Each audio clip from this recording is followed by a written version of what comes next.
Welcome to Thursday Night Knives. I'm your host, Bob DeMarco. Coming up, a new design from Kombu and Best Tech. I get a couple of new Finch knives, as I know a lot of you have, and we take a look at ugly knives. We talk about ugly knives, and maybe they're not ugly. Of course, beauty and ugly is in the eye of the beholder. But some things are just universally good looking, and some things are just universally bad looking. And I want to talk about it. That doesn't mean they're bad knives. Hey, Mike. Michael Emler here. Crazy Sharp. Good to see you, sir. Mike's been tearing it up. Nick Martino. Good to see Nick here. Nick has something very special in the mail on his way. Happy Ugly Night Knife. I don't think Dave knows much about that. Actually, you might have an ugly knife or two in there, but they all have character and charm. That's for sure. Quack. Good evening, Quack. Good to have you here.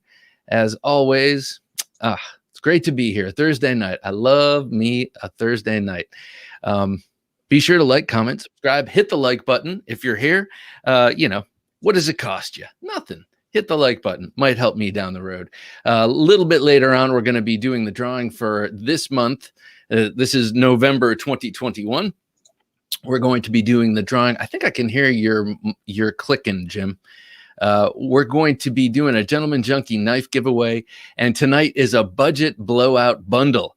We have some very nice, very budget knives and a cool 511 pouch to give away. Michael Morgan, good to have you here, sir. And we have 9198 David, who is a new Gentleman Junkie. 9198 David, thank you very much. I believe you became a Gentleman Junkie a few weeks back, and I think I neglected to mention you on the show. So just want to say thank you. Thank you very much. We also have Jim Moore, who is a new Tactical Junkie. Jim, thank you. We really, really appreciate it here. Hey, Blame Detector, great, or Blame Dexter, great to have you here. So Jim Moore and 9198 David, great to have you on board on Patreon. I really appreciate it. Keep your eyes peeled for the extras, the interview extras. Those are my favorite part of, besides the knife giveaway. I mean, that's the most solid and tangible thing about being a patron. But what I think the coolest thing is are the extras for the interviews, because almost all interviews, we've missed one or two here or there where guests have just had to run and haven't had extra time. But we do a little bit of an extra interview, get some questions that maybe I feel are good to save for that kind of environment. So anyway, check it out and check us out on Patreon. Quickest way to do that is TheKnifeJunkie.com/Patreon. And we'll get to that in a little while, that Gentleman Junkie giveaway. But first, as always, excuse me, my mouth is getting dry. North Code, good to have North Code here. And I know I missed a couple of graphics before as I was warming up the golden tones here. Nick Martino says, just remember, Bob, beauty is only a light switch away. Yeah, that is for sure. Yeah, that is for sure, sir. And I can't wait. So excited. Blood Groove says, hi, everyone. Blood Groove is in. Let the party begin. Blood Groove, good to have you here, man. Good to have you here, sir. That's a cool little icon you have up there. We have Snuzz Nuzz. Good to have you here again. Hey, folks. Didn't have to go to work early, so I get a few minutes of this live again. It's a good day. Awesome. Well, I'm glad to have you here. So while you're here and before you run to work, you got to let us know what your pocket check is, because I'm about to do mine. Today, I don't know if you've yet watched or listened to this week's interview show with Levon of the Knife Nuts podcast and of From Russia with Levon. He's just a cool guy. He's smart and funny, and he's got a killer knowledge of knives and a great collection. Anyway, when we were talking, he asked me what my Grail knife is, and that's not something I've thought of in a long time, but immediately the first thing that popped into my mind, and I stick by this, is a knife by this maker. And I'm not talking about Boker. I'm talking about Charles Marlowe, the knife maker who did this collaboration with Boker. This is the Boker Squail. This is the one in VG10. This is a titanium bolster, VG10 blade steel. These are titanium liners. And then this is G10. They had a version of it, or have a version of it with 440 sea blade steel and green micarta. And I wanted to get that because the green micarta with that gray, titanium bolster just looks amazing. But that version only came tip down, and I can't do that. So I got the black G10, and I love that. I don't carry this that much, but this is really like there are, I gotta say, relatively few custom knife makers whose knives I'm just like, they catch my breath. And this guy is definitely probably the tops. So I carried this today. Bob, Jim, everyone, hope you're all doing great. Glad to be here in such distinguished company. Oh man, Professor EDC, good to have you here, sir. Good to have you here. Blade Hobby, hello. Few knife junkies. Hello. It's good to have you here, Blade Hobby. We're just going over our pocket checks. My front right was the Boker Squail. This is a full 4-inch bladed knife. Just absolutely beautiful. I've talked about this knife for years now. I just think it is stunning. And to me, just to have a handmade version of that would be amazing. And it would definitely be my grail knife. So I carried that today just because I thought of it because of that conversation. And so I had that. And then I had a couple of others, and it was kind of a bit gratuitous. I just wanted, I knew I was going to be editing at work, and I was going to be sitting at a computer all day. So I wanted fidget factor. And so I carried the American Blade Works Model 1 version 5. And this is actually relatively, I want to take this one apart and smooth it out a little bit. I believe the media blast on the tang of this just slows it down a little bit. I think it could be smoother. D-Bass, good to see you here, sir. But this is just such an incredible knife. This, I ate a big half chicken today, leftover half chicken, and this was my meat knife, and it was tremendous. I mean, it doesn't have to be S35VN and ground by, Mike Martin for this to be like super great at cutting, but it did a wonderful, wonderful job. This is an awesome knife. So I had this just for flip factor, carry DLT's exclusive XM 18 3.5-inch non-flippered Fullard spear. Awesome. I have a DLT exclusive hinderer right here that I've been kind of pawing over the last hour or so. The Warncliffe No Choil DLT. I love DLT. What a great place. I also had the Keen Natter on me. Thanks, Dave. I've just been loving this knife. This was a birthday gift this was not a birthday gift. This was just a gift. The birthday gift was the Boker Smatchet, which is sitting right over there. But anyway, this is just super smooth. It came to me smooth, and then through fidget has gotten so smooth. I really like this knife. And at first I thought I didn't like this shallow, or not shallow, what do you call this? Short handle. It's kind of thin. But actually I've grown to really like it. I've grown to like it. And it fits in the hand like pretty much any way. Blame Dexter said, good old Finch model 1929 in Nightcrawler. And if you don't know what that is, that's this. Blame Dexter is a man of great taste, presumably a man of great taste. And this is that knife. I love that Nightcrawler bone, all red and looking like a worm. It's beautiful. Carry the 80-20.5 drop point this week. I love the drop point. This is going to come up later, actually, because the last knife I carried today, I know this was kind of ridiculous, but I was wearing a vest and it has pockets. So I was just kind of dropping knives in my pocket because I knew I was going to fidget. The last one I carried today was my 80-20.5 with a shark's foot blade.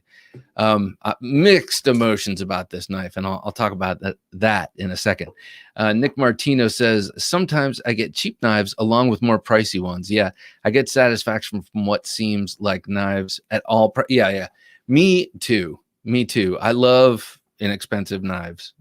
I know I have a bunch of them around here. I mean, to include just kitchen knives.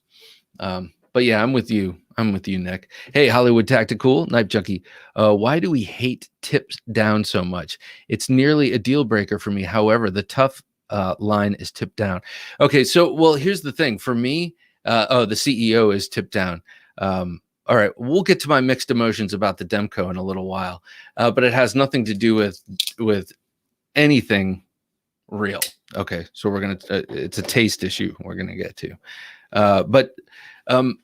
so the tip down thing. I was thinking about it recently. Tip down, especially with flippers, is bad, and this is why. Oh, I hope I didn't just blow out your ears like I just did mine. Manny Z, good to have you here. I'm about to explain why tip down is not good. So here's your tip down knife. Here, I'm going to do it. I'll do it right here. So here's your tip down knife. It's sitting in your pocket. It's got a flipper, like many of our modern knives. Nesmuk, good to have you here. Or Ketmuk, sorry. Ketmuk Neshart, good to have you here, man. So it's got a flipper. The flipper gets bumped for whatever. You bump into someone, something, you walk against a chair, something nudges out the blade. It's like this now. You sit down, it pokes you in the leg. It works its way out even more because it's on bearings and it's easy to work out its way out. And then you sit down and it's not just poking into your leg because it's worked its way out in that direction. So, you're like generations beyond you might suffer from your tip down knife, but also reaching into your pocket and then extracting it, not knowing that the knife is open a little bit and just having it is also a risk. That's why I don't like tip down. It seems a little bit dangerous, though. It is easy to bring the knife to bear when you pull it out. It is in a good position, no doubt. When you pull it out, it is in a good position. And I know a lot of early folding knife combatives were based on that draw, because most early folding tactical knives were tipped down. So a lot of bracing the forearm against your hip and pull the knife out, and it's so ugly knives up to come. Shemp Bowie again. Yeah, man, that is actually funny because I was looking at my collection. I was like, I don't have too many ugly knives like left, or knives that I think are ugly, but I do. And one of them is an Ed Shemp knife, but we will get to that. One of them is an Ed Shemp. That's so damn funny because I like and respect Ed Shemp. And of course, I love and respect Spyderco.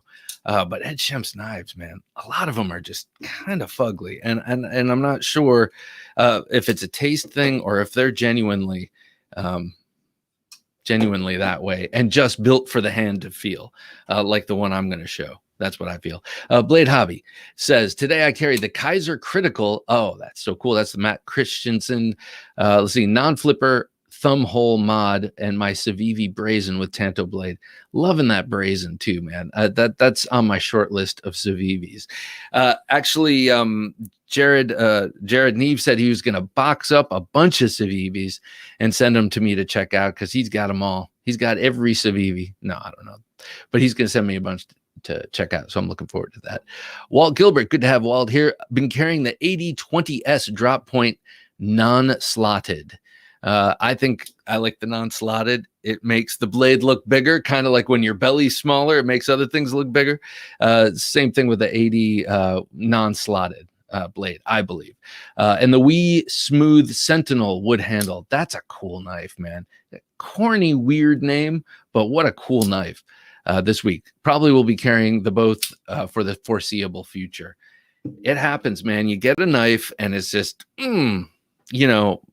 I have all these others to back me up, but I really just can't stop carrying this. That has been the case for this knife quite a bit recently. The Omnumzon, I just keep coming back to this. This is a relatively new purchase from Blade Freak. It came nicely tarnished, nicely loved, super sharp, really excellent edge. Bryce put on there. Snuznuz says, my carry is simple today. BSW exclusive sea snake, cool knife. And I'm not just saying that because Mike Emler's out there. In S35 VN, Riot Exo, and GEC Buffalo Jack in Autumn Bone. Ah, my favorite cover. I love Autumn Bone for rubbing my thumb on. Yeah, I get that. Cool. Wait, one thing about the sea snake, and Mike, if you're Emler, if you're still out there, There is a knife, and I keep forgetting the name now. There's a knife from Artisan that's a folder that looks a lot like your sea snake. I was like, I saw it. I was like, that's a little uncomfortably close to the sea snake. I'm curious if you know what I'm talking about, or did you design that? I'm not sure. D-Bass said, I carried my XM18 today. I finally swapped out my scale. Great feeling. I love doing that. I'm still waiting to get a hold of a tie scale, though. Seems impossible. Yeah, you got to keep your eye out. I've been looking around for a scale for this, and I don't have to look far. I mean, I know where they are. Actually, I mean, it's more like I've been hemming and hawing about getting a scale for this because it's money that I absolutely don't need to spend. But I think it'd be really nice if they matched. I'd love to get this in that maroon micarta. Just maroon is my color these days. That's what I would love to have more handle material in, is maroon micarta. So it's a great feeling anyway, just to swap out those scales, and it feels almost like you have a new knife. Hero Sticks, good to have you here, sir. Evening and cheers all. Best knife night of the week. Ooh, God, I love to hear that. Yeah, and you know, Rob Bixby right now, an hour ago, was selling probably 40 some odd knives. I love his knife sale. I love checking that out.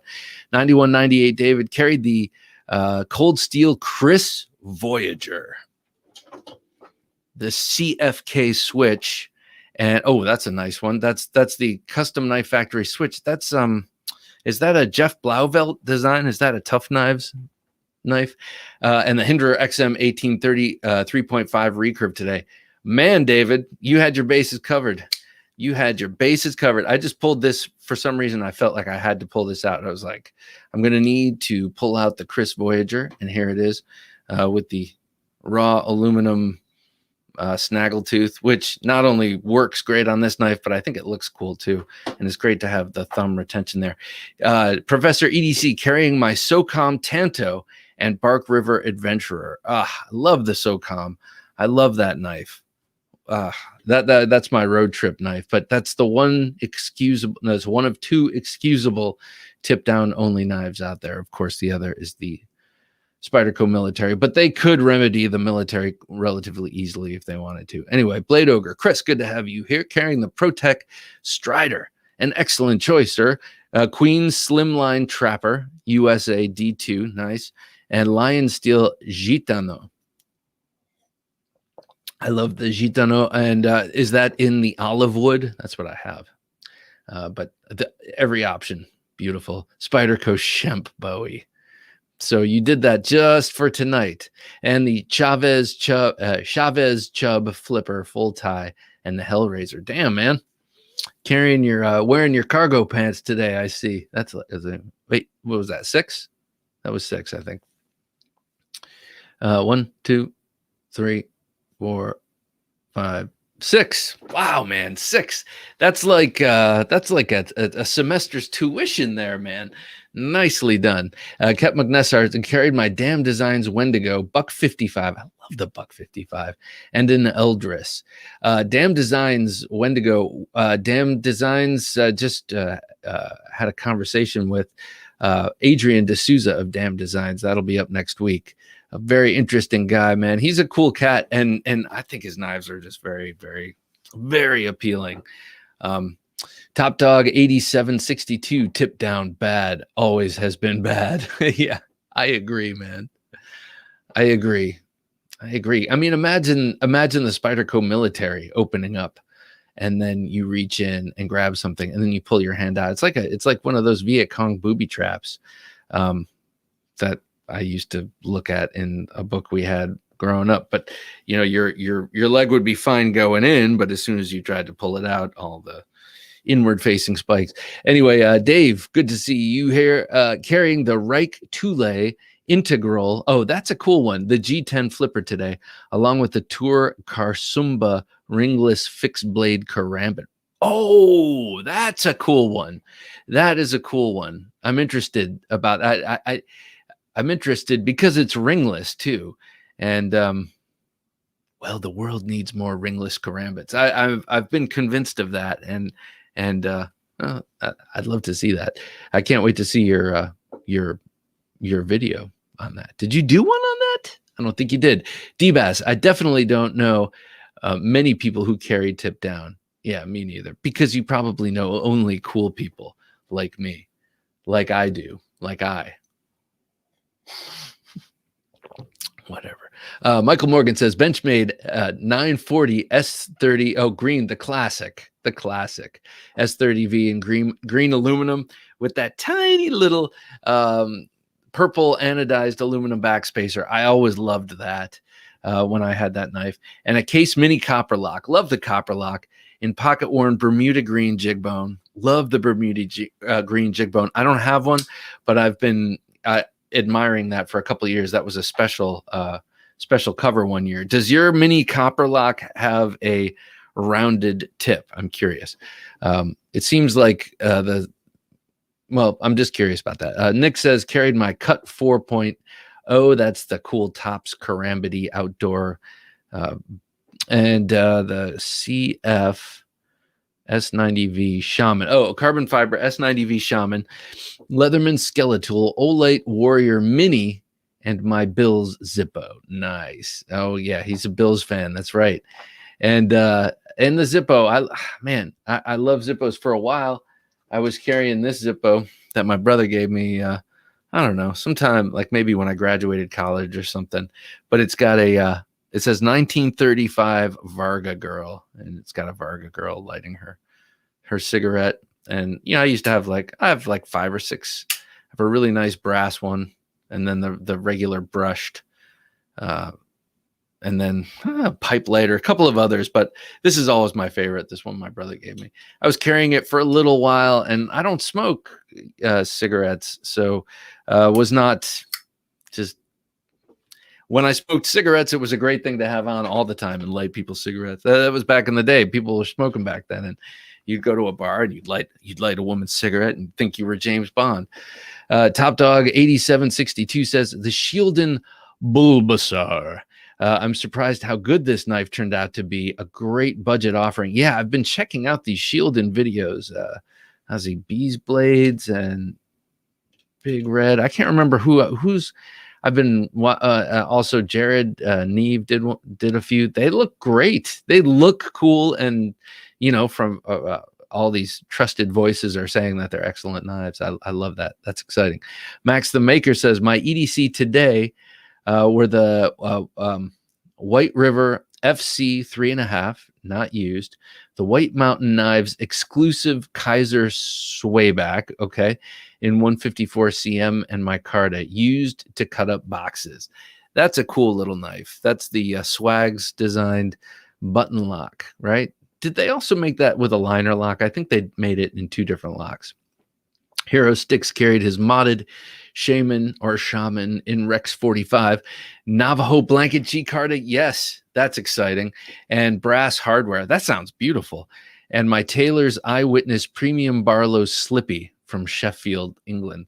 Very nice. That sounds like a solid, classy carry. JN. Good to have you here, man. What it do, knife persons? He says. Good to have JN with us. Blood Groove carried my just bought new old stock Ontario XM1. Those are kind of cool. That's an interesting looking knife. Is it the Tanto, or are they all Tantos? I can't remember. That's been long discontinued. It's all black. Bought it to match its camo brother I bought perhaps 2005. It's a thick boy. That's like their version of the Gator. I mean, kind of. Nick Martin, maroon, absolutely. I got something else maroon in the offing, in the works. But and this it's not a Bastinelli, but a lot of maroon around me, like that, and that, and that. I love maroon. And maroon and black are nice together. Those were actually my high school colors, and that is not why I like them. I'm not too much of a rah-rah go school kind of guy, but yeah, I've always loved that color combination. And it also is evocative of or I should say also touching a similar spot in my heart and in my brain and eye is this sort of tortoise shelly kind of thing here.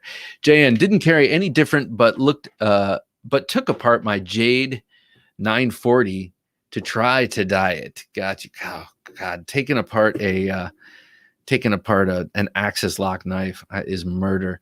Mark Ridgewell, good to see you here, sir. Just picked up the DLT Paramilitary 2 in S90V on Love Them Knives sale guy. Runs a tight ship, very professional. I've never bought one from him, but I've always liked watching his videos. Interesting dude. And man, he's done well on that.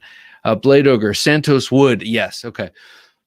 That's the darker wood, I think. Lion Steel Gitano. Yep. 6 knives tonight. I love that. You know, in for a penny, in for a pound. I have me, oh God, man. All right. I have me a few damn designs. I do love his designs. I do too, Nick. Actually, he's come out with a bunch of these Tantos recently of different ilk. And I must be 100% honest that those are the least favorite of mine. He did like the Fenrir, that Wharncliffe is just positively resplendent. The Cerberus is such a great clip point. All of the handles feel great in hand. The old Hades, because he redesigned it and it looks cool, but I like the old Hades better because it's got this long clip point front. Hey boss, what's up, man?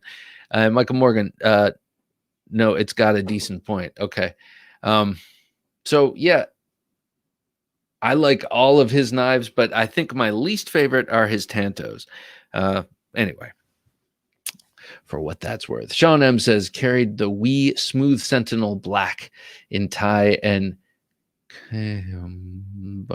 handle. 3-inch black SW. I do like this Smooth Sentinel. I think it's pretty awesome looking. Like I said before, I think the name is goofy, but you know, so many knives. What are you going to do? You can't call them all the Annihilator. Mark, being a Bills fan must be tough. Dave says, video has been out a while on the Karsumba, Bob.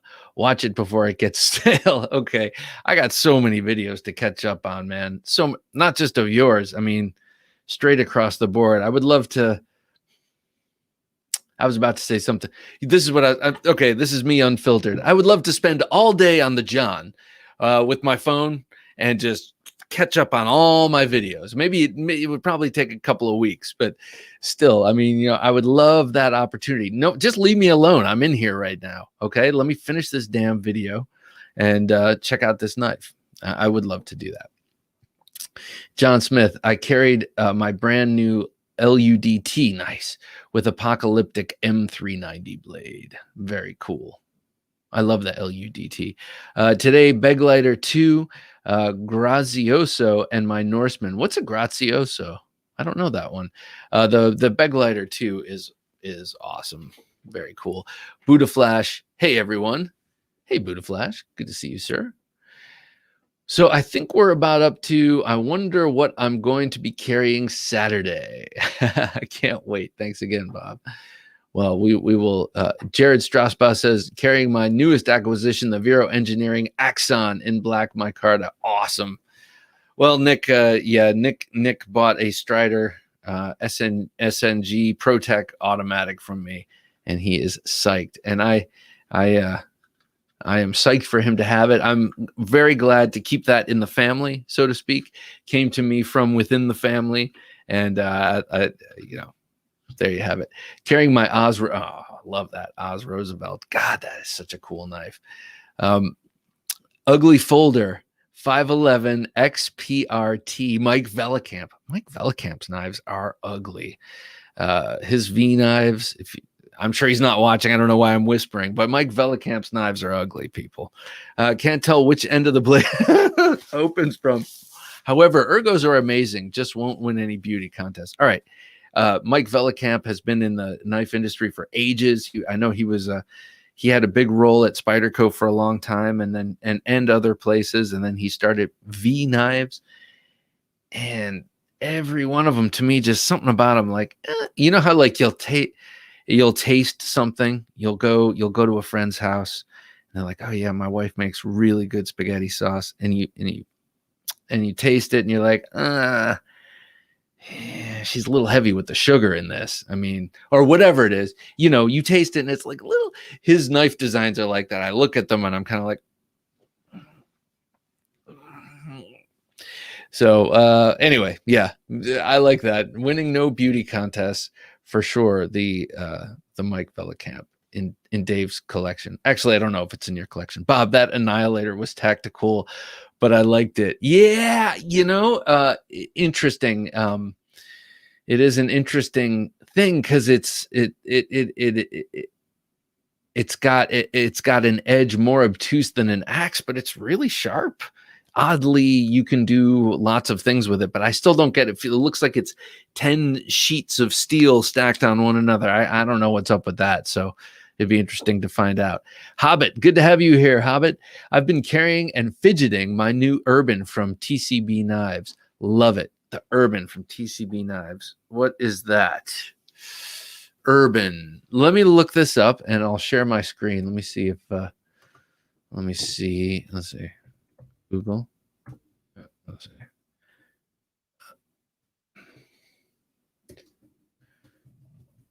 All right, let's see. Urban. And let's see what comes up here. Oh. Okay. Let's see here. I'm sorry. That's terrible. This is not good video. Okay. Hang on. I'll find it. And yes, V knives are F&I torture. All right. Okay. I'm sure he's a really cool and very nice and knowledgeable guy. And I'm sure they feel great in hand and do their job great. But you know, I am very forthcoming about my superficiality and the fact that looks are very important to me.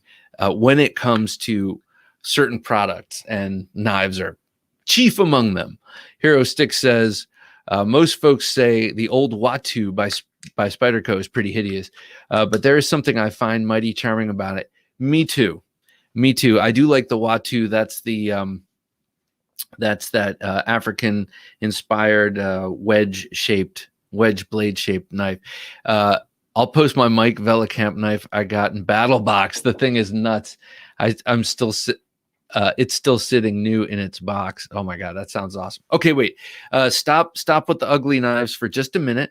Let's give away this budget knife bundle here, and then fly into it, because I have two examples, and I have three examples, and I hate to say two of them are Spydercos, but I don't have but I love the knives, and I don't have many ugly knives. I've kind of for a while I was pursuing them, or seemingly, and then I culled them out. So all right, let's get to this Gentleman Junkie budget blowout bundle giveaway. So it's a traditional knife, it's a flipper knife and a fixed blade knife, and it's a 511 utility pouch that you can keep them in. I love 511 stuff.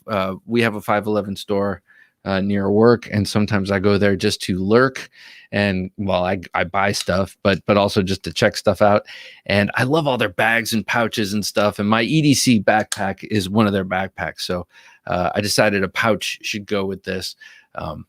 So I gave Jim a link to that, and we can put that up in a minute, but let's show the knives. The traditional, oh, here it is, keeping it so it doesn't get mangled here, is the Rough Rider blue denim work knife. This is their version of the swayback. It's a large, I have one of these. It's a large, sturdy, let's see, it's 2.75 inches long. It's a great 440A, very sharp blade. It is an inexpensive knife, but it is a great one. It is a really great knife, and it's excellent in pocket, and it looks cool. It feels great. The walk and talk is excellent. Takes a great edge. Stays reasonably sharp. I mean, you're not going to find yourself doing too much heavy action with it. But so there you go. So this is the slip joint. Next is the flipper. This is from Dave. This Old Sword Blade Reviews donated this to the channel. And this is an outstanding high value knife or budget knife. I'm blown away by petrified fish. I just put one in my Amazon basket. Their original model has a really cool blade that just speaks to me. And having had this, you know, I am just so impressed with the build of this. I have to get a petrified fish. But the one I want, it's a little dramatic. It's a little tactical. So that's the one I'll be getting. But this is a D2 blade. This is the 818, I believe. Yeah, 818. Got a D2 blade. It's got this, what did I call it? Thunderhead blue G10. And when you say Thunderhead blue, it's got to be Thunderhead blue, because it's not just blue. It's not your average, knife blue like you see here on this backspacer. It's more like the stormy blue over the sea or over the Ohio fields or whatever. So that's why I'm calling it Thunderhead blue. I don't even remember what I'm calling it. I'll have to rewind. This is D2, very thinly ground with this really nice slicer grind, sort of a hinderer slicer grind. If you look at the plunge, and then you can see the grind line going all the way up to the break up there. It's really sharp. And that is your flipper. Oh, also it's got a hidden lanyard. Oh no, it's not a hidden lanyard post. It's a lanyard hole on one side. So actually it's pretty nice. It doesn't interfere with the design on this side, but if you have to have a lanyard, your option is right there next to the deep carry pocket clip. A David Chen design. Third and fourth have not yet arrived. The third is a Mora Companion, also blue. They come in two different colors of blue. The color I opted for is a deeper, more serious navy blue. The other blue is sort of a brighter, more frivolous kind of, I don't know what you'd call it. Sort of a, just a lighter blue.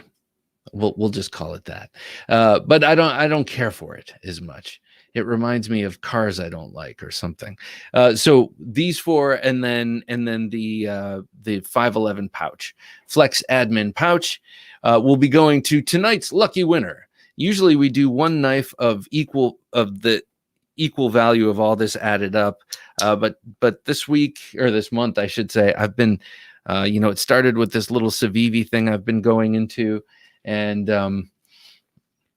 then Dave sending me this petrified fish, opening my eyes to this. I've been just sort of thinking about budget options, and like someone else who commented, I love everything. I love all the knives, and so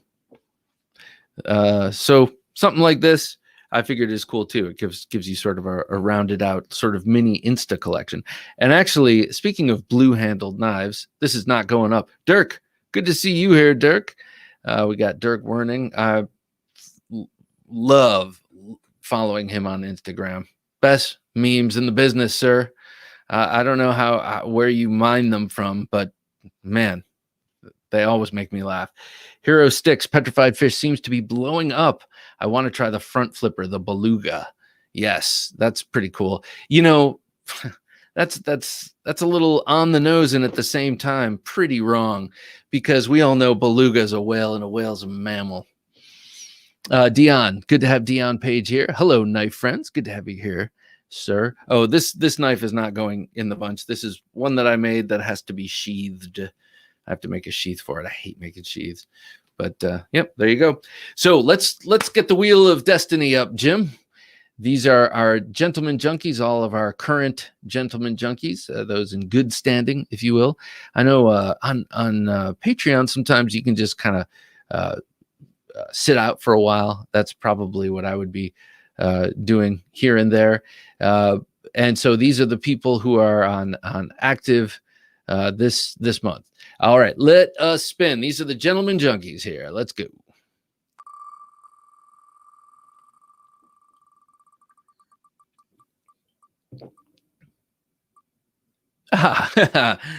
Our good friend Doc.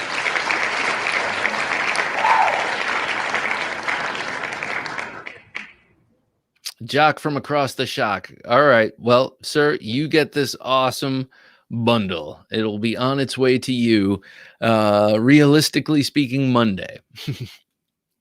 Maybe Saturday. I say Saturday, and then sometimes my Saturdays get away with me.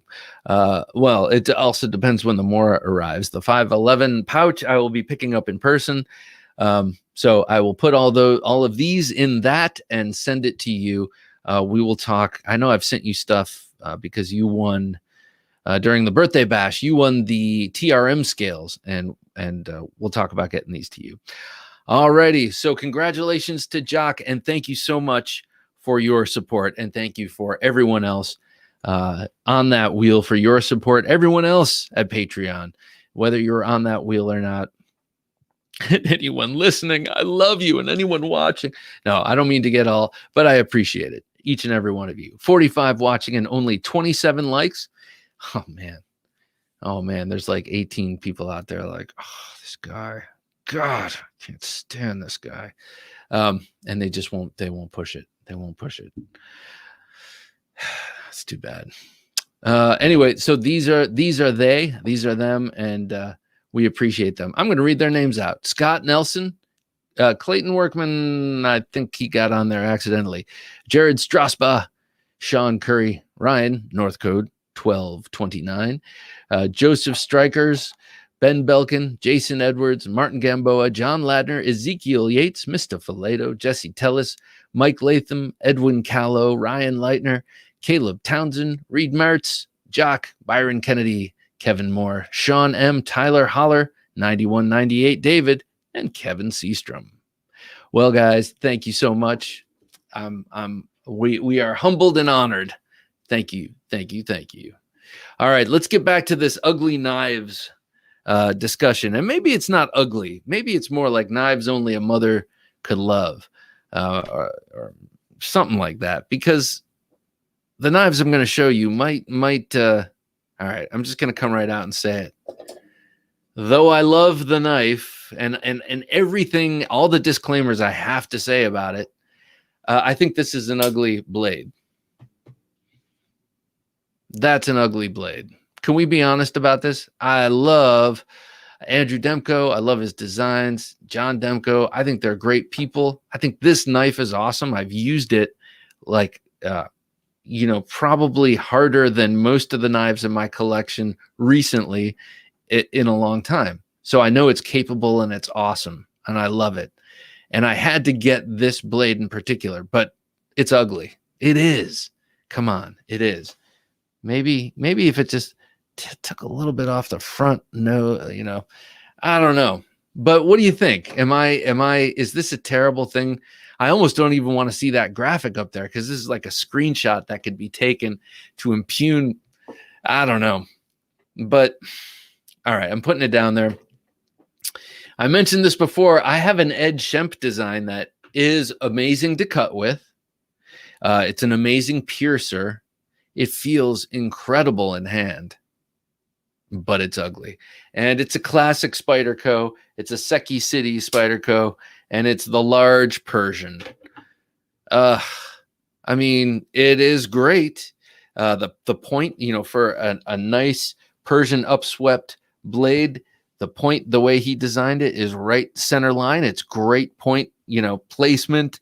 The blade is thin. It's VG10. It's very thin, slicey, not hollow ground, full flat ground. Wicked sharp. It's very thin. It's got a great back lock. The fit and finish is outstanding. Everything about this knife is excellent. But the looks, that's an ugly knife. Bob, ugly knives, Spyderco Sliver Axe. Yeah, that is an ugly knife. I think we could talk Spyderco all night long. If we're willing to go there. Yeah, I didn't like the shark tooth either, said Dion Page. Yeah, so it's so they call this the shark's foot because it's got the shark lock and it's a sheep's foot. So it's but that straight edge is incredible. It's very useful, beautifully sharp, and everything about it. But I just don't like the way it looks. But I had to have it. I had the option to get the other one, but I just had to get this. An ugly knife I really like is the Spyderco Smock. I would agree with you. that is an ugly knife.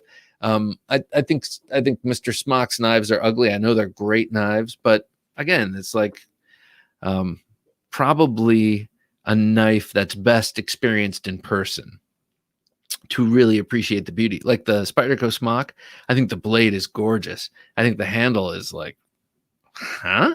And I get that there were some design challenges in making it a button lock, button/compression lock. But yeah, the blade isn't nearly as ugly as the handle. Are you talking about this or the which one are you talking about? Either of these or the other one? Ugly. Kaiser Horn, Best Tech Lizard, Medford Panzer. Yeah, the Medford Panzer. Spyderco Masad Ayub. That I disagree with you. I think the Masad Ayub is cool because it's supposed to look like a what's that Middle Eastern knife with the what is that? I can't remember, but it's supposed to look like a kinjal. Some sort of a knife from where Masada Ayub hails from, which is presumably the Fertile Crescent. Professor EDC says ugly blade Kershaw speed bump. Yeah, and every other Spyderco. Love Spyderco. It's one of my faves, but in the beginning they all look like weird birds. Yeah, you're right. You're right. As soon as your eye acclimates itself to the hump, that is almost like the spy opera or whatever, the lion spy, where it looks just like the lion steel knife, except it's got this audacious hump right there. It looks like a goiter, and then there's a hole there, and that's how you open the blade. Now I like the way the hole looks in the blade, like on the hole.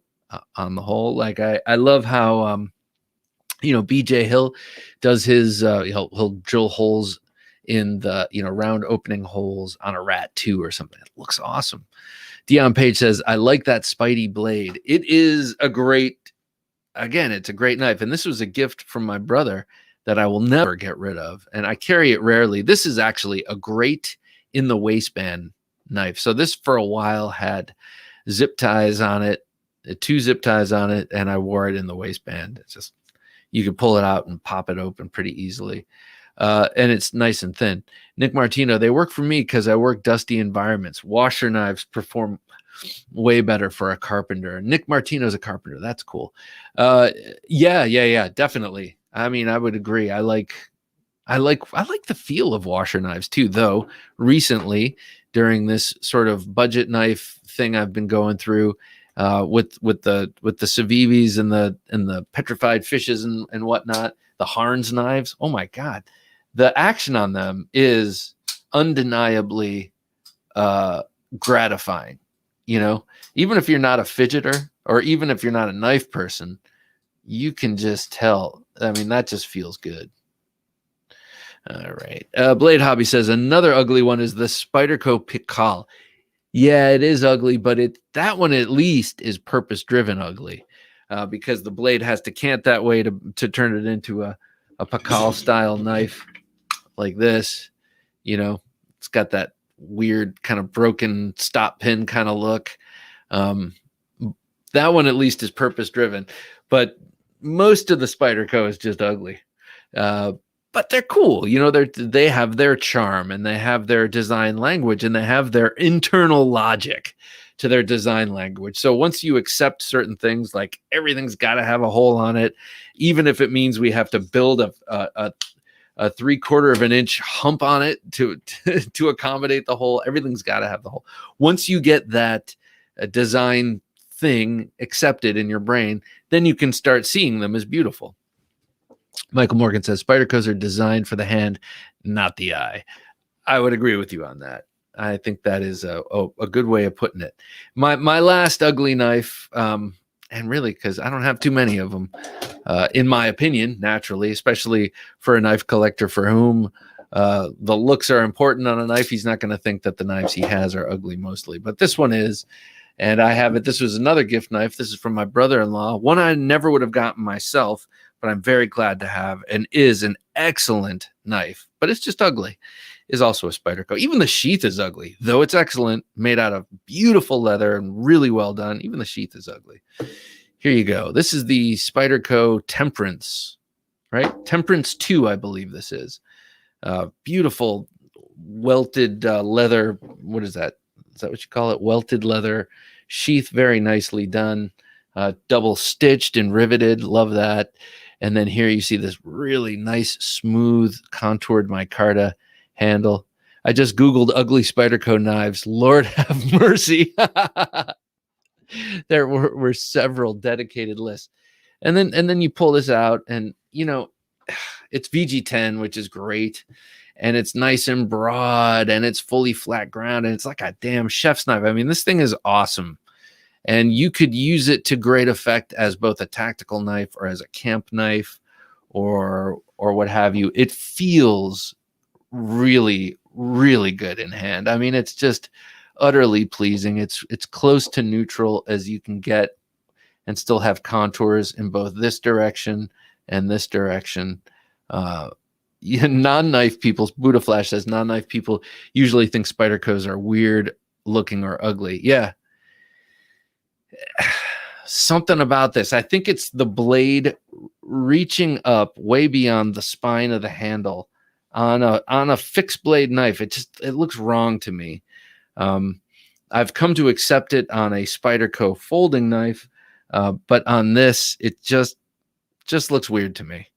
And even though it feels good, and actually this would be a great knife to thrust with into material you're unsure about, because it's got a very good finger guard down here and a very good and perfectly jimped thumb ramp up here. I mean, it's got a lot. It's got everything going for it, except its looks. This is a personality only type purchase. Right here, spider hole. Yeah, it's got to have the hole. Dion Page says the Spidey hole in a fixed blade is one of those things that, what the fuck? Why exactly? But it's their trademark. And actually, where I don't like it is on the what is the gropin or the what the hell is that knife? So they made a knife. Spyderco made a knife a couple of years ago, and you can wave it, you can flip it, you can Spidey hole it, and it's curved. The blade looks a little bit like a CQC 8 by Emerson, and I can't remember what the hell the Tropin, ugly knife, too many notes, and they just had to put the damn hole on that one. That's a knife where I was like, I could have, if you just did one less design element on this knife, I really could have gotten behind it enthusiastically. But man alive, they just had to gunk it up with holes and divots and this and that, and they lost me, and I'm sure they regret it.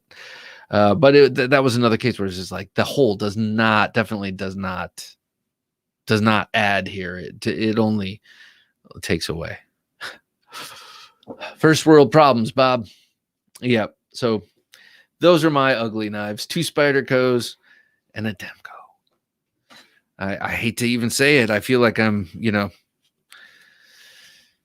I don't know. It's like it's some great betrayal.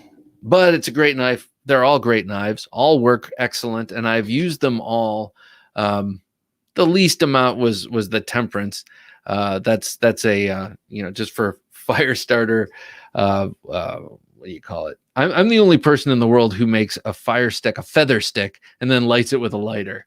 That's just like, what's the point? Why not just go straight to just use the lighter? So I will be taking comments for ugly knives as I move into the state of the collection, because I have some knives to show off tonight. I'm very excited about a couple of these. About all of them. First of all, just a little note. I wanted to let you know that I have finally made the Monterey Bay Knives Turbo Mine. I got this from, this was a while ago now, I guess. So it was last Thursday or last Friday, I guess. I got this from Sanford Owen. He loaned it to me. This came to me from Lefty EDC, and it was on loan to him. And then I asked to buy it because these are not available right now. And I was very, very psyched. He was like, yeah, you can buy it from me. And he gave me a good price. And it's a beautiful, beautiful knife with incredible action. I love Monterey Bay knives. I'm a new, not a convert, and not a devotee, but I really like them. Yes, the Kaiser Roach. Here, I have one right here. This is the old one. They have a new one out right now with micarta and D2 and a deep carry pocket clip. This is not D2, it's micarta and 154 cm. This, I believe, this is N690 and contour G10. This was a gift from BJ Hill. Thanks again, BJ. I used this on cardboard, this really tall, nearly fully flat ground, very thinly ground barong.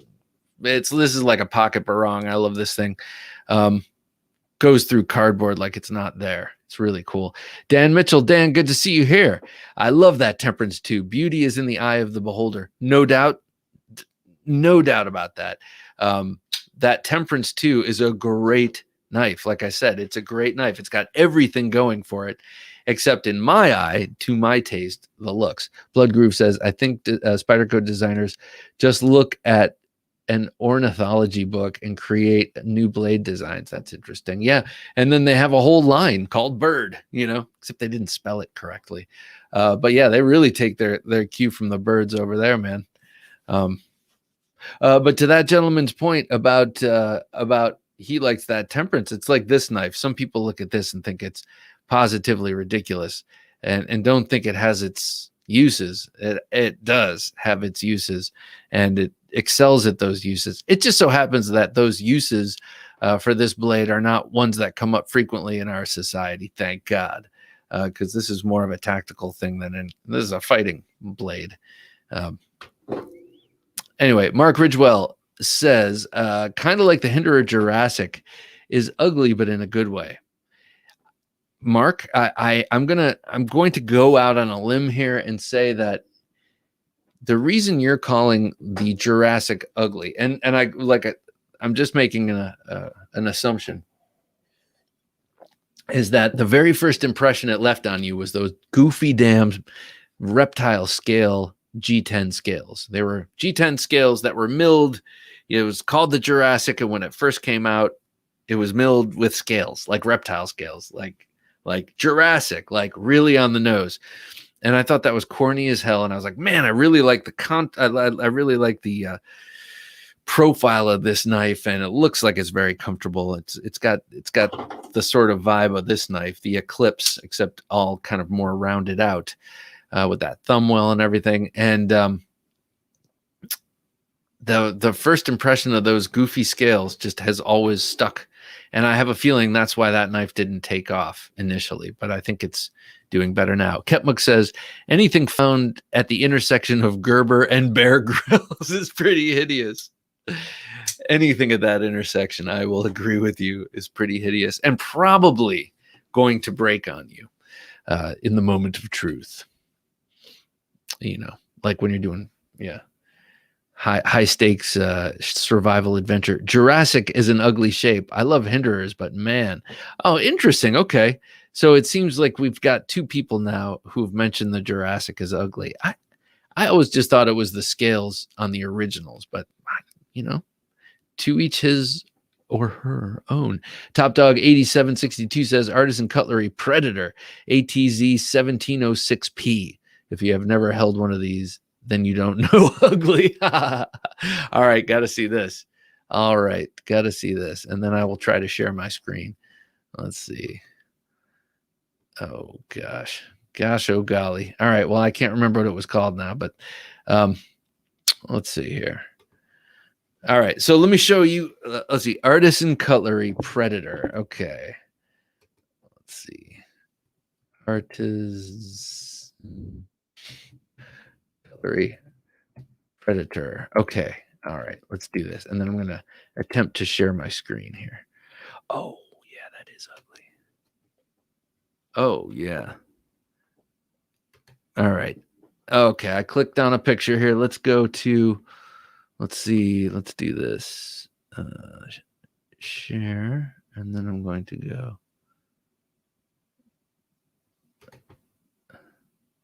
All right. So here's the artisan cutlery. Yeah, pretty ugly. And this area here, I'm not sure if that's supposed to be sharp or what. All right, I guess I'm not sure if this is working. All right, I'm gonna cancel out of this, and we'll do more tests because I wanted to show this, but now I've got stage fright. Trying this new stuff out while we're live. I personally think almost all of Medford's are pretty ugly. Well, D-Bass, you're just one of the honest ones around among us. No, I'm just kidding. They are an acquired taste for sure. There are some. I thought they were all ridiculous for a long time, and then I really somehow fell for the Praetorian, which I recently sold. I still like it, but I never ever carried it, and it is sharp and functional. But I thought they were just ridiculous, like almost thumbing their nose at knife design. But then I don't know if it's Stockholm syndrome or what. I just sort of came around to liking many of the designs, and so there is something to be said for acquired taste. I wasn't born loving broccoli, but I sure can take it now. I wouldn't say I love it, but I do like it. All right. Anyway, you did need to know that. Two more new knives I got to show, and I think many of you might have these. Hawaii Knife Guy, good to have you. Hawaii Knife and Gear. I'm sorry, you're not Hawaii Knife Guy. Hawaii Knife and Gear, good to have you here, sir. I'm just about to show off Todd Carr. Good to have you here, Todd Carr. Not showing off Todd Carr. I'm showing off this, the Harvester, the new Finch Harvester. I love this thing. Oh, and damn it, I meant to get out some Sod Busters to compare it to.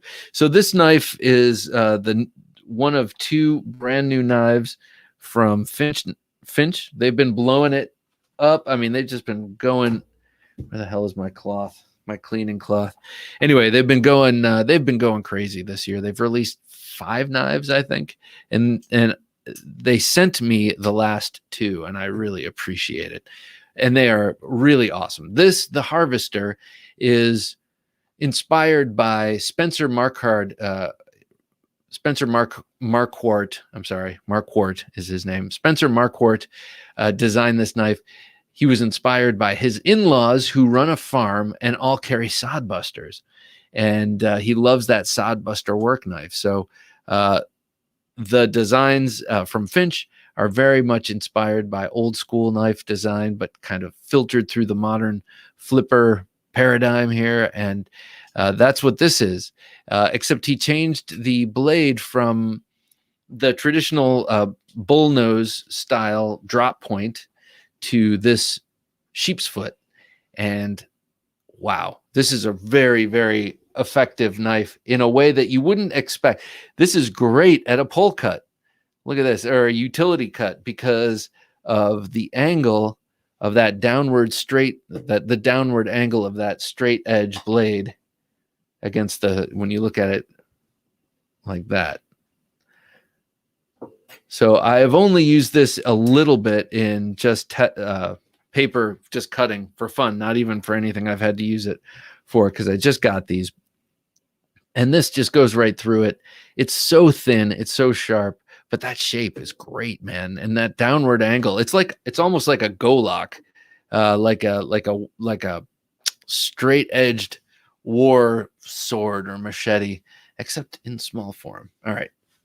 You've got the really nice canvas micarta. It's kind of polished, and the really cool luminous shield with the sapphire crystal, and of course, the stainless bolsters. Love that. And then in the same box, they sent me this, and this is just such a cool one. This is their new Drifter, and it's a little Bowie. Look at this cute little Bowie. If it weren't so diminutive, it would be menacing. Look at that blade shape. I mean, that is like a fighting Bowie blade shape. But what a great little knife. This is snake wood, and it's more in the size range of, let's see, what's it like? I guess it's like more like the 1929 and the Finch. I mean, and the Runtley. It's kind of more in that realm. And then this one is more in the Holiday and Cimarron and Devil's Finger realm. It's interesting. Like they either go bolster or liner lock. You know, bolster and bolster lock or liner lock. And I think they're great. I love everything about Finch knives, says Hero Sticks. Yeah, I do too. I really like them. They're so, and now there are a couple of them that I want to get duplicates of because I want different handle materials as well. I'd love to get the new, the sun bone or the yellow bone for the harvester. I think that'd be great. I'd love to get, you know, a variety of these now. I'd love to get this, the Devil's Finger with the green micarta and the black blade. I think that looks great too. But what an awesome knife this is. Nice. I like the little Bowie. Yeah, me too. Me too. And on this little Bowie, and the coffin shaped, you know, the handle is cool. It's almost like a coffin shaped handle. But when you hold it, it's almost, this is like one of those knives that has a finger choil that you kind of just have to use to make the knife make sense. And for this one, it's that flipper tab. It's that jimped flipper tab where you can rest your finger and get a really nice choked up grip without losing or without sacrificing any of that cutting edge to finger choil. You get the same effect. So really like this. Yeah. Yeah, got to check it out in reverse grip because, you know, just might need it like that. Finch knives are very well made. Their OEM does great work. Hadn't seen the Drifter. Nice. Yeah, the Drifter, the OEM on the Drifter was a QSP, I believe. I know they're not all made by the same people, I don't think. So, yeah, love those Finch knives. Look at that collection. That is a collection. I got 7, so that's a collection. Now it's a matter of finding the couple of models I don't have that they don't produce anymore. That'd be cool. Blood Groove, the Drifter is fantastic. Just don't like the Finch shield. It lacks class. It lacks class. I like how you said that, Blood Groove. See, I disagree. I disagree with you. I think it adds class. No, what I really like about the shield is that it is that final touch that lets you know what their inspiration is. You know, it is like the shield on our slip joints, and I do like it for that. But that's a matter of personal taste, and it's like what people like. That's it. What people like and what they don't like. And they, when I was talking to Spencer on the show, he was saying that there is a contingent of people who love their knives who don't like the shield, and they're going to start putting out some models without the shield, so that everyone can enjoy their knives. And I think that's pretty cool of them. Todd Carr, waiting for Finch to do a 3.5-inch knife. Yeah, this is the closest. This is the closest. What is this? 1, 2, 3. This is about 3.5. I guess it's 3.46 or something. The Cimarron. This is a really, really nice one. It's got incredibly smooth action. This it's got a really light blade, but just really good action on this. This is one of those knives where I'll frequently open it and just make sure it's not loose because the action feels like there should be blade play. Cool thing about this is that you can get it in this yellow and gray, which I really like. You can get it in blue and Kelly green, which looks great, or green and like this sort of olive drab and orange. And then I think they have like a black and gray option or something. Blade Hobby says, wish the Finch knives were a little bigger. Not a fan of knives under 3.5 inches, but damn, the designs are amazing. I know. Like, that's the thing. There are so many great knives in the size that that is not optimal for me. And in a way that's great because that absolves me from having to buy them if the design really resonates, but it's just too small. Like, I know I'm not going to carry it. So that is truly a waste of money. But in some cases, like these Finch knives, and there are some other small knives, I just like them so much that they're worth having. And since I usually carry a secondary knife anyway, I figure why not just a little Finch. D-Bass says, Bob, what model is the second from the bottom? Uh-oh. I've moved them around. You talking about this one? All right, I'm not going to move them. I'm not going to move them. Here, this is 1, 2, 3, 4, 5, 6, 7. Let me know. And I'm not going to move them. Here, I'll just read them. I'll tell you what they are. This is the Holiday. That's 2 L's for Doc Holiday. This is the Harvester. I like the shield, honestly, says Redacted. Good evening, Redacted. If I didn't say hi to you before, Dion says, it glows. It does glow nicely. And these will all glow nicely when I put them back because they've been under this bright light here. So this is the Harvester. This is the Cimarron, the Runtley, the Model 1929. This one is the Devil's Finger. And this is the Drifter. So, yeah. A good group of knives. There's there are a few models from Finch that I do not have that now I am interested in getting because that's the collector in me kicking in. DJ says, those Finches aren't for me, but I applaud them for doing something with character. So many OEM knives are boring. Hear, hear, sir. I agree with you. And I like that attitude. It's like, I wish that attitude went further and wider and way outside of the knife world. But it's like, yeah, it's not for me, but I honor it. I respect it. And I see what's good about it. Number 5 is what I was talking about. And I said I wouldn't move them. 1, 2, 3, 4, 5. Yeah, this is the 1929. This one is cool.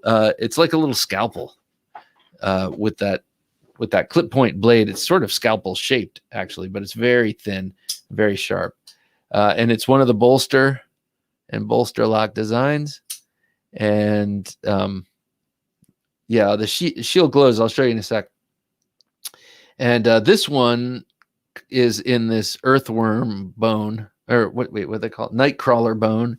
And it also comes in several other covers. But what a great knife. What a great little knife. All right, let's see if I turn off this ring light that this camera is attached to. Let's see if it gets dark enough for them to glow. Let's see. Oh, not really. It'll start compensating. All right. Well, yeah, they do glow. So Finch Knives is Spencer Marquardt and Steve. Steve's last name escapes me at the moment, but Steve owns a watch company, like a boutique watch company, custom watches called Raven Watches, I believe. So the luminous shield is a tip of the hat to their watch connection. It's watch luminescent material under there, and then it's sapphire crystal, like the cover of like the crystal on a watch, on top. So it's a really nice sort of anti-scratch, or it's harder to scratch, and just a nice little touch, I think. Cool. Yvonne, it's good to have you here. The only available models not present are the Takuna and the Cherry Bomb. Yeah, the Cherry Bomb I don't have. Excellent collection, Bob. Awesome, man. The only available models not represented. So the Takuna is the one that I never really liked. I didn't think it was I don't know. I didn't think it looked good. But now I want it because it needs to go here. And then I want to get the Cherry Bomb with the acrylic black swirl. And I want to get one for my wife too, with the red bone, because she always loved the Runaways and Joan Jett. And there's that song Cherry Bomb. You're all like, yeah, you're 50, Bob. Well, this was even before my time. We listened to it when we were listening to it. It was already old. Todd Carr said, oh, sorry, missed that. Yep. Todd Carr says, definitely prefer the bolster lock ones on these knives. More traditional looking, I guess. Yeah. I like them too. The action on them is great. But actually, I kind of go back and forth between what I like best. Right now, I'm really, really, really super digging this Snakewood Drifter. This is probably my favorite right now of all of them. Well, the Holiday is my favorite of all of them. This is my favorite of all their knives, period. This is so cool. I'd love to have this with bone covers. But hey, if wishes were horses, beggars would ride, right? Okay, next up, let's talk about a couple of new knives out there. Kambu, who has been on the show, he was just on. The Takuna looks like a mini machete. It does. The handle looks comfy, I got to say, on the Takuna. school dances, that song always play. Yeah, right, exactly. Great. Just what we want our daughters singing. Yeah, Kambu was on the show recently, and he discusses this new knife, but really excited and glad to see it out. It's his smallest knife yet, I believe. Yeah, it's his smallest knife yet, and I don't know. I think it's pretty cool. I think all of his knives are pretty cool. I do not have any, and I know that I have said in the past that perhaps they're over designed. I brought him up when we talked about the over designed thing, and maybe for that mood they are. I was so this is the Nuke. It's a cool little EDC, but look at it. Like, to me, when I was calling these over designed, all I wanted to carry was my Sebenza 21. I was like, oh, simple is best, and of course that lasted for a couple weeks. But I look at this, and my former self, or myself from that week, would say, just so many lines and so many contours, and what's he trying to prove? But actually, I'm looking at it right now, and I think it's absolutely gorgeous. And almost all the Kambu knives I see, I think, are just he's got a certain way with having a lot of design elements on there without it looking crowded. But anyway, so the Gregor Grabarski Kambu out with this new one, and I think it fits perfectly in with the rest of his with his repertoire. It's 6.7 inches total when open, M390 blade steel. It's got this sort of bellied Wharncliffe at 2.65 inches. Bestech, of course, he's an exclusive designer for Bestech. He works for them exclusively. So if you want one of his knives, you got to go through Bestech. This knife, to me, looks like the perfect, and I think others are mentioning this, perfect companion piece to his recent No Guard, which I assumed was some sort of Viking name or word going on that very Wharncliffe knife. But No Guard is dragon backward, so no such luck. But a cool knife nonetheless, and together they look very cool. So I'm thinking I need a Kambu knife in sometime shortly. I would like to get the Samurai. I think that knife is really cool. We're all going to be in trouble when Kambu collabs with Isham. Yeah, exactly. Yeah, we'll be in trouble, and the OEMs, man, they'll be in trouble too. They'll have to get their hands on that alien technology. That's funny, man. Okay, so that's Kambu. We're psyched about that, and we'll see how well that is received. I'm sure it'll be. I think he just has some rabid fans, and I think he should, because his stuff is cool as hell. All right, next up, Burnside Knives returns.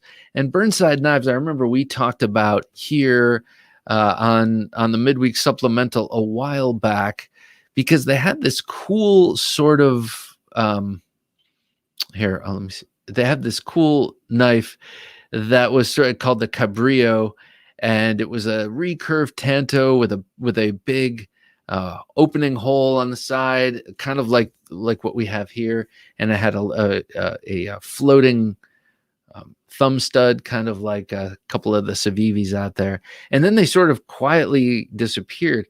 Well, now they're back. Not disappeared, I shouldn't say, but went latent or went fallow for a little while. Now they're back with this knife called the Rose. And immediately, like, I got to be honest, like, half of me thinks this is really cool and unique and exciting. That's a clip, he says Dion. And then another part of me thinks it looks like a gas station knife. So I think I really need, and I'm not trying to burn Burnside Knives, certainly. I think there are other, I think the Cabrillo is a very cool design. That was an early story on this show a few years back. And this one is cool when it's open. So I will say that. But it's just interesting to see a company like this make a comeback, and to see what they're coming back with. And It's actually a Tanto. Jim, could you scroll down on the knife? Yeah, that thing. That's a Tanto. I gotta say, with it open, it's a different case. It's an interesting looking knife, and I do kind of like that weird hole kind of cut out of it, and the finger choil and everything about it, the weird blade. Like it, I'm a little bit fascinated, so I'd be interested to check this out. Are the studs stop pins too? No, they're not. You can see that in this picture. I'm sure you wrote that before we put that up, but yeah, 100% gas station, says ENG. Yeah. Surprised they went with the lightning bolt pocket clip kind of signature for something obscene company on the J cape. Right. That's funny. That's funny because I was looking at it and I was like, where have I seen that before? You're exactly right. The thumb hole is shaped like a hat. Yeah.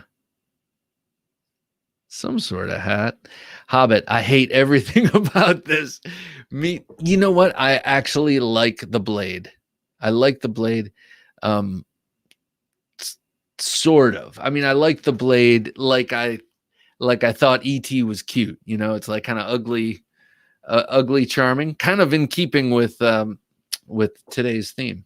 So anyway, that thing is coming. We'll see how it does. The first Burnside knife, which I thought was pretty neat, didn't seem to get much traction, or I don't know what happened, but it will be interesting to see this rose and to see what kind of what kind of exposure it will get. It's VG10 and G10. It kind of seems like you're going to come back out and you're going to come back out with, well, you know what? No, I take that back. This is kind of like coming back the way Adrian D'Souza came back with Damn Designs. You know, he first came out with some pretty high-end stuff and had difficulty selling it. And he was like, well, I'll expose people to my designs at a lower cost with lower cost materials and get people into it that way. So that's kind of what I see here. And that's a smart thing. If people like the design, they won't care so much about the materials. Nick says it's unique. Yes, it is unique indeed. It looks like a pretty short grind because of the hole and all the extra action happening on the flat of the blade there. Manny Z, minus the hole, it would be cool. Yeah, the blade shape is pretty neat. Blade shape is pretty cool. So anyway, that's the rose from Burnside Knives. We'll see what happens with them. So tonight we have a very, very interesting knife fight, and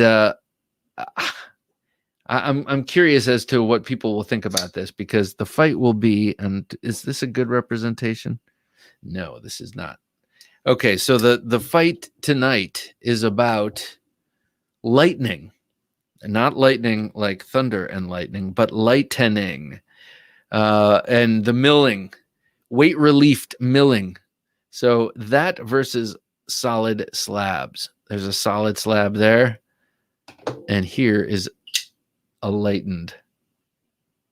See those pockets milled out of that titanium, making this a lighter knife. Okay, so that's what we're debating. That's what we are debating. That's what we are debating with ourselves. All right, I'm going to gird myself with a little dram of bourbon.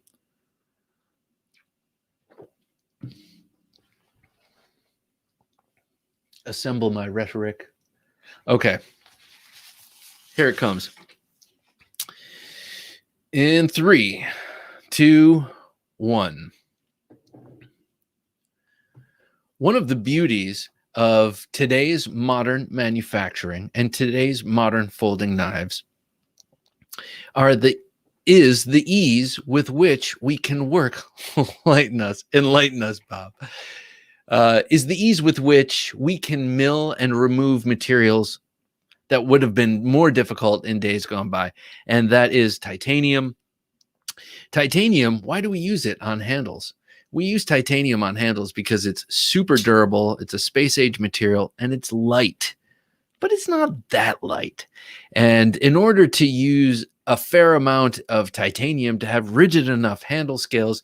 You need enough titanium that it's not going to be as light as you're going to want it, or as the buying public will want.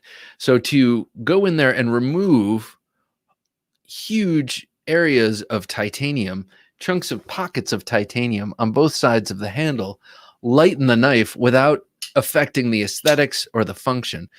Some people might think it functions even better. Some people like the sound and think that the aesthetic experience with a lightened out handle is enhanced. And to them, it makes the buying of the knife more worth it. So, and plus, let's face it, this day and age, we're all on the go. And we all have lots of stuff in our pockets, right? So I'm thinking that it is the smartest way to always make sure you have a knife on you is to make sure that that knife is light. If the knife is light, you won't leave it on your dresser. You'll put it in your pocket every time, and you'll have it when you need it. So for that reason, weight relief on titanium handle scales is essential and is superior to the lack thereof. Are you enlightened? I hope so, because I'm feeling pretty enlightening.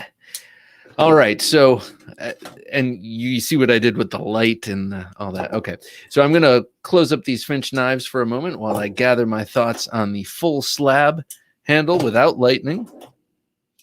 And we will, and we'll see. Oh, look at these two.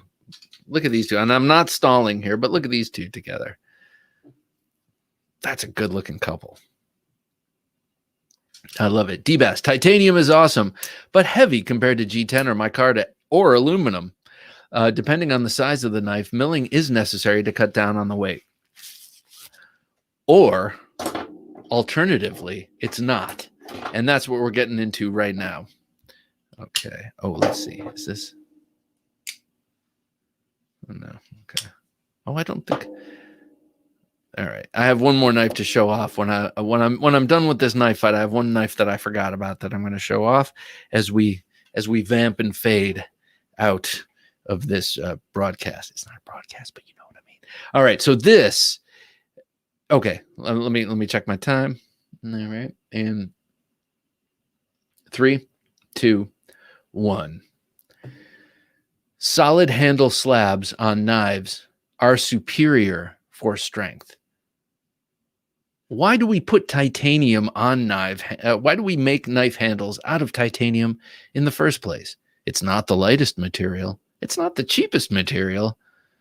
It might not even be the most economical material in terms of performance for cost. But it is quite a robust material. And therefore, that means we want these knives for hard tasks. We want these knives to be able to accomplish these tasks without wimping out on the job in the moment of truth. You take your fancy titanium frame lock folder and you mill out all of the substance from what makes that titanium slab strong, then you have robbed it of its only purpose. You have robbed it of its only purpose. And you have created a knife that is light and weak, just like people of this generation. No, I'm just kidding. Just like modern people. You've created something that's easy to carry. And yeah, it's lighter and it sounds louder, but really, it's weaker. Okay, that's it. That's it. That's all I got. That's all I got. Walt Gilbert. I would think that a properly milled titanium would strengthen in the same sense that a hollow tube of steel is more difficult to bend than a solid bar of steel. Walt, that's good thinking. See, that's what I like about you all. You have big brains. You're thinking like a truss system on a bridge or something, or in buildings. Yeah, I agree. I thought that anyway with, I don't have it here, but the bug out with the original bug out handle scales.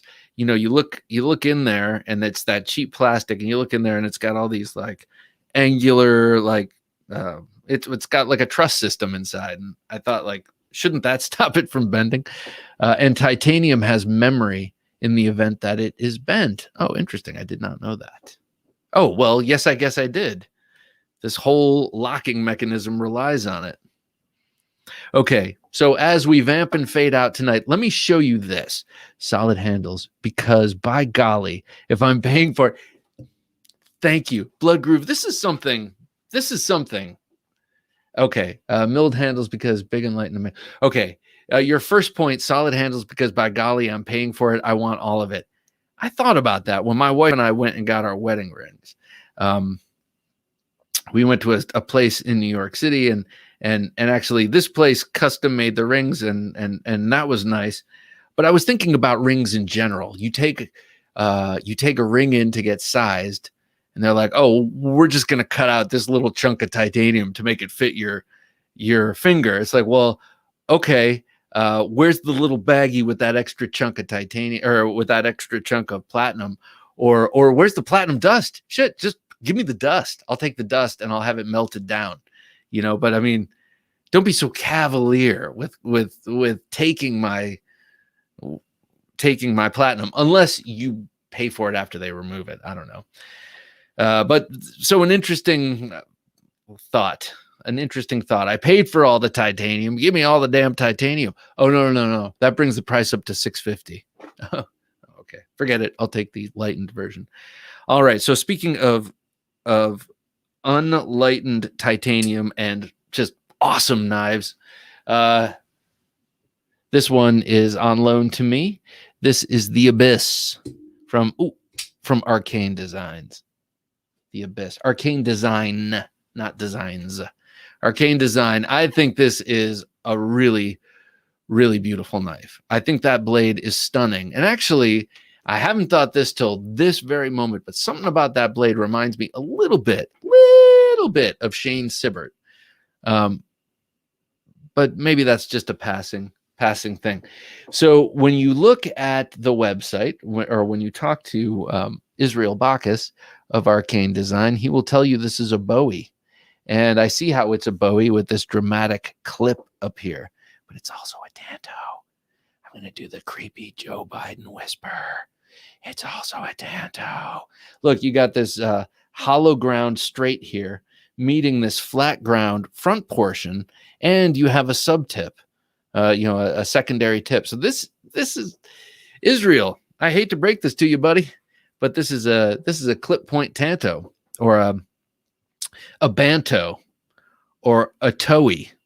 But this is not just a straight Bowie blade. I love it, though. Milling the insides of the scales costs more. Well, that's for sure. That is, and what does it get you? It does get you some weight savings. It does indeed get you some weight savings. It also gets you some volume.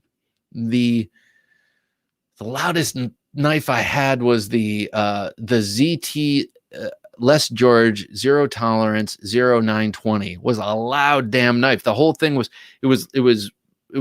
curved and contoured on the outside and so hollowed out on the inside.